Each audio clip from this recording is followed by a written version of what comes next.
New India bank गैरव्यवहार प्रकरण गैरव्यवहारासह आरोपींना परस्पर पैसे व्याजानं दिलं असल्याची माहिती। आरोपी धर्मेश पॉनला 70 कोटी दिले। आर्थिक गुन्हे शाखेच्या तपासात वृत्त।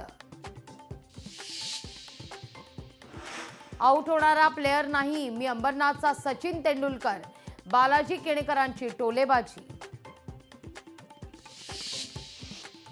हे कसले वाघ, हे तर कोल्हे। शिंदेंच्या रत्नागिरीतल्या सभेवर शिवसेना उद्धव, बाळासाहेब ठाकरे पक्षाचे नेते विनायक राऊत यांची जोरदार टीका।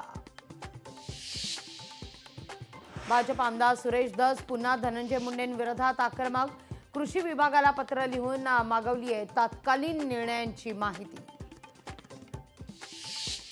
सिंचन घोटाळ्याचा आरोप झाल्यानंतर मी नैतिक दृष्ट्या राजीनामा दिला होता।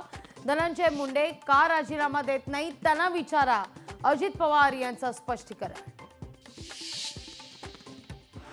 दिल्लीचा मुख्यमंत्री आज ठाण्याची शक्यता, उद्या किंवा परवा शपथविधी होऊ शकतो, सूत्रांची माहिती। नागपूरमध्ये जीबीएसच्या रुग्णसंख्येत वाढ, शहरात जीबीएसचा आणखीन एक रुग्ण। नागपूरमध्ये सध्या जीबीएसचे एकूण 10 रुग्ण।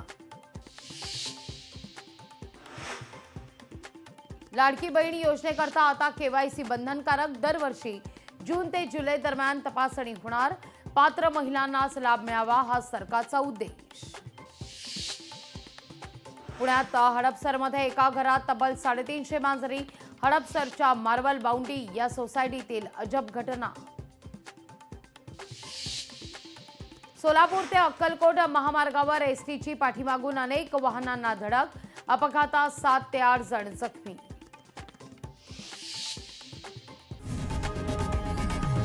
लोकशाही मराठी ऐका, पहा, जागरूक रहा।